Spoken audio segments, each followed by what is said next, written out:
kelas, bertemu lagi dengan Miss Meida di pelajaran matematika di kelas 7. Nah, kali ini kita akan membahas ya materi terakhir di semester genap, yaitu penyajian data. Nah, jadi seperti apa penyajian data? Mari kita bahas lebih dalam di dalam slide. Oke, let's go. Penyajian data. Pengenalan data dulu ya. Jadi kata data berasal dari bahasa Inggris yang bersifat majemuk. Datum adalah keterangan atau informasi yang diperoleh dari suatu objek atau kejadian atau narasumber, sedangkan data adalah kumpulan dari datum. Jadi data ini diambil dari bahasa Inggris, artinya majemuk, banyak gitu ya, datum gitu. Nah, sedangkan data itu adalah kumpulan dari datum. Ada 3 cara untuk mengumpulkan data, yaitu yang pertama wawancara atau interview, ya, dengan mengajukan pertanyaan secara langsung kepada narasumber. Contoh nih, data tentang keadaan dan kondisi satu keluarga yang tinggal di daerah perkotaan yang sangat padat, terus dan satu keluarga yang tinggal di daerah pedesaan. Jadi, kalian dapat mendatangi kedua keluarga tersebut dan melakukan wawancara langsung kepada anggota keluarga di masing-masing daerah tersebut, ya. Jadi itu namanya wawancara atau interview ya, sering dengar ya, jadi mengajukan pertanyaan secara langsung ya. Kemudian yang kedua, questionnaire atau angket ya, dengan mengirim daftar pertanyaan. Jadi mengirim ya. Contohnya misalnya mengumpulkan data tentang acara televisi yang disukai dan yang tidak disukai pada jam tertentu oleh masyarakat di wilayah RT 5. Ya, jadi dapat kita buat angket yang berisi pertanyaan-pertanyaan yang berkaitan dengan acara televisi yang disukai dan yang tidak disukai gitu ya. Kemudian yang ketiga, observasi atau pengamatan, yaitu cara mengumpulkan data dengan mengamati objek atau kejadian. Contohnya ya, data tentang tinggi badan dan berat badan siswa dalam satu kelas ya. Jadi kita pengamatan dari kegiatan pengukuran tinggi dan berat badan masing-masing siswa dalam satu. Kemudian cara memperoleh data ya. Data itu ada 2, yaitu data primer, yaitu data yang diperoleh secara langsung dari sumbernya, jadi langsung dapat ya. Misalnya data banyak anggota keluarga dengan melakukan wawancara dari sumber data mata pelajaran disukai dengan memberikan angket kepada siswa, terus data tinggi badan dengan melakukan pengamatan pengukuran tinggi badan, jadi langsung. Kemudian yang kedua, data sekunder, yaitu data yang diperoleh secara tidak langsung ya, jadi tidak langsung diperoleh dari pihak lain. Misalnya kita peroleh data tentang nilai kurs rupiah dari BPS atau Badan Pusat Statistik. Terus data banyaknya siswa SMP dalam satu kota atau kabupaten diperoleh dari Dinas Pendidikan. Terus data banyaknya penduduk pada satu desa diperoleh dari informasi di kelurahan setempat. Menyajikan data ada 2, yaitu yang pertama tabel sama diagram. Nah, yang tabel, seperti ini, jadi tabel distribusi frekuensi. Penyajian data statistik yang di dalamnya dimuat angka yang dapat menggambarkan pencaran atau pembagian frekuensi dari variabel yang sedang menjadi objek penelitian. Misalnya gini nih, jadi contohnya ya, hasil ujian akhir semester ada nilai 51 sampai 55, jadi ada 4 orang, terus 56 sampai 60 ada 9 orang. Jadi dalam tabel seperti ini jadinya. Ya, jadi kamu boleh pakai turus atau tali namanya ya. Jadi dihitungnya seperti ini. Kemudian yang kedua, menyajikan data dalam bentuk diagram. Kalau diagram ada 3, yaitu diagram batang, kemudian diagram garis, dan diagram lingkaran. Jadi ada 3 ya bentuk diagram. Yang pertama, diagram batang dulu.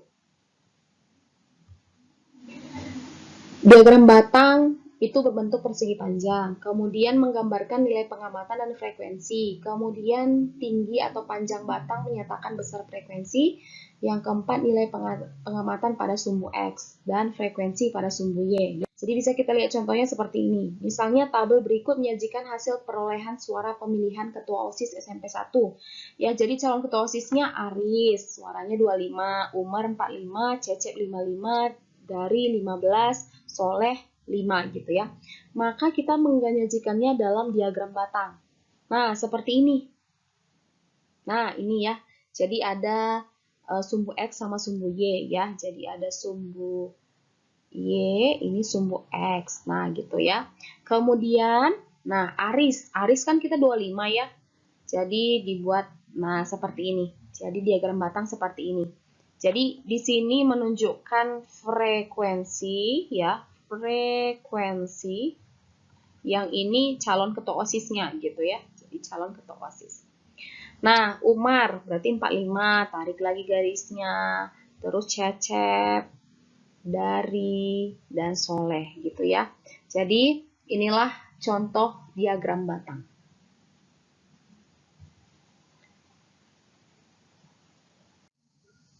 Kemudian diagram garis ya.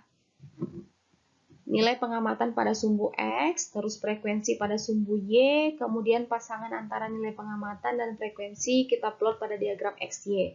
Kemudian ada titik yang berdekatan kita hubungkan. Nah, diagram garis seperti ini ya.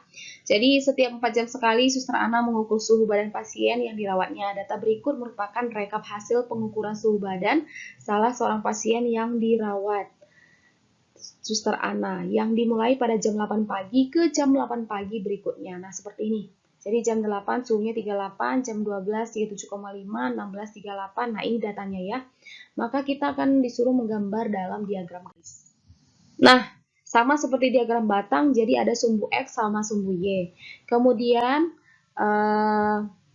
kamu gambarkan, jadi 38 derajat tadi di jam 8 pagi ya, jam 12. Nah, ini tinggal kamu masukkan dari data-datanya. Ya, jangan lupa yang sebelah sini suhu gitu ya. Jadi ini suhu, ini jam ke. Nah, jadi dibuat bacaannya seperti ini. Jadi biar tahu sumbu X sama sumbu Y-nya menggambarkan tentang apa, menerangkan tentang apa. Ya, ini berdasarkan data yang tadi. Kemudian tinggal kamu tarik garis. Nah, seperti inilah diagram garis. Kalau diagram batang kan tadi cuman batang aja gitu ya, persegi panjang. Nah, kalau garis kamu tarik garisnya. Ya. Jadi di jam 8 ya cara bacanya gini. Jam ke-8 pagi berarti 38 suhunya. Kemudian jam 12 37,5, jam 16 di 38, sekian. Nah, gitu ya. Jadi tetap sesuai dengan data yang ada. Sekarang diagram lingkaran ya. Terdapat sejumlah juring lingkaran, kemudian masing-masing menggambarkan satu kelompok nilai pengamatan. Terus besar sudut dari juring mempersentasekan frekuensi pengamatan. Nah, contohnya seperti ini. Ya. Jadi tabel berikut menyajikan olahragawan kelas 9 IPA ya. Jadi jenis olahraganya basket ada 10 orang, voli 12, lari 8, sepak bola 4, bulu tangkis 5, tenis meja 1. Ya, jadi kita gambar dari data gambar diagram lingkaran ya. Nah, seperti ini. Jadi kamu ambil sudut juring ya. Misalnya basket. Tadi basket kan 10 ya. 10 berarti 10 per 40. 40 ini dari mana? Jumlah dari semuanya. Jadi ini 40 ya. Jadi frekuensinya ditambahkan ya. 10 tambah 12 tambah 8 tambah 4 tambah 5 tambah 1 hasilnya 40 ya. Nah, untuk dapat sudut juringnya ya, jadi 10 per 40 kali 360 derajat. Jadi 10 ini ke sini, 40-nya totalnya di bawah. Jadi kali 360 derajat. Kenapa kali 360 derajat? Ini artinya satu putaran lingkaran ya, satu lingkaran. Satu putaran lingkaran itu ya 360 derajat. Makanya pakai sudut. Nanti kita gambarkan sudutnya ini 90 derajat gitu. Udah. Kemudian persentase. Kalau persentase ini harus kali 100%. Karena harus 100% ya. Jadi 10 per 40 kali 100%. 25%. Gitu aja terus ya. Terus poli 12. Jadi 12 per 40 kali 360. Terus persentasenya 12 kali 40 kali 100. Nah gitu terus ya. Jadi sudut juringnya pakai 360 derajat, kalau persentase 100%. Nah, ya ini.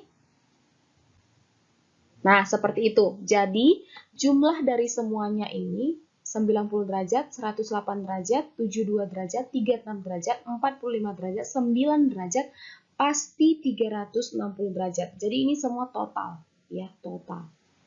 Total frekuensi 40, total sudut juring 360. Persentasenya 25% tambah 30 tambah 20 tambah 10 tambah 12,5 tambah 2,5 pasti 100%. Jadi kalau jumlahnya tidak pas 100% berarti salah, ada perhitungan yang salah.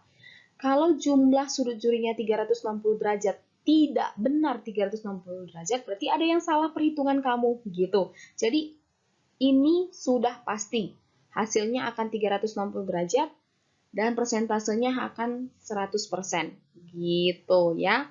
Nah, gambarkan ke diagram lingkaran seperti ini. Nah, jadi kamu gambarlah sudut-sudutnya ya.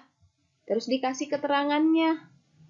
Nah, seperti ini ya. Jadi basket ya kelihatan warna ungu basket ya. Jadi kita ini tadi basket berapa? 90 derajat. Nah, berarti kamu tulis di sini. Kamu menggambar pakai busur lingkaran. Berarti ini 90 derajat. Nah, seperti itu. Terus voli tadi 108 derajat. Nah, ini pasti 108 derajat. Jadi pakai busur ya menghitungnya. Ini keterangannya. Ya, keterangan daripada olahraga semua. Basket, kalau ungu basket, voli biru, lari, abu-abu, sepak bola pink, nah bulu tangkis, ungu gitu ya. Terus biru yang terakhir, tenis meja. Nah, seperti itu. Jadi, begini cara penggambaran diagram lingkaran. Untuk diagram lingkaran, kamu harus mencari sudutnya, itu untuk penggambaran ya. Kemudian persentasenya dituliskan seperti ini. Ya, gitu. Boleh dalam ininya, dalam lingkarannya pun boleh ya, nulisnya 20% gitu, boleh ya. Tapi dikasih keterangan ini. Jadi biar paham, jangan hanya menulis ini saja ya. Kemudian ada namanya piktogram. Diagram piktogram adalah bentuk penyajian data statistik dalam bentuk lambang yang mewakili data yang ada. Jadi bentuk lambang kalau piktogram. Misalnya nih, penerimaan siswa baru pada suatu sekolah. Jadi satu seperti ini mewakili 100 siswa. Jadi misalnya kalau tahun 2005, kira-kira ini ada berapa siswa nih? 1, 2, 3, 4, 5, 6, 7, 8, 9. Berarti ada 900 siswa gitu. Jadi terserah kamu mau mewakili berapa gitu. Nah, ini kan siswa, berarti dia gambar orang gitu. Misalnya, kalau misalnya dalam perpustakaan ada buku bahasa Indonesia 10, misalnya buku kan. Nah, berarti kamu menggambar lambang buku seperti apa gitu. Misalnya, dalam satu kelas, di kelas 7,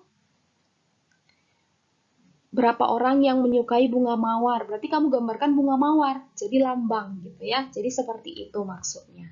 Jadi piktogram itu berupa lambang. Tapi jangan lupa ini ya, jadi satu gambar gini, satu lambang mewakili berapa? Berapa siswa gitu.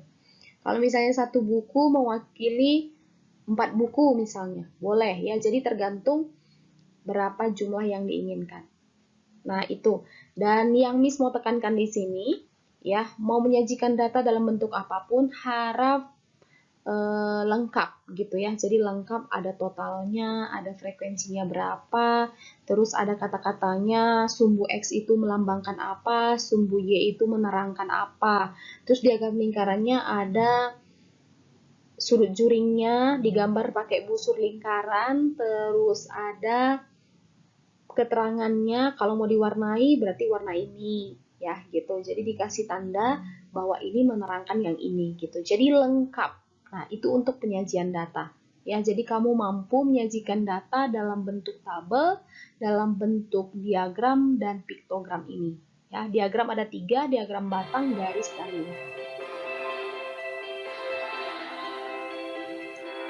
Thank you kelas sudah menyimak materi dari penyajian data, dan Miss berharap kalian sudah bisa menyajikan data baik dalam bentuk tabel maupun diagram. Jadi ada diagram lingkaran, diagram garis, dan diagram batang maupun secara piktogram ya.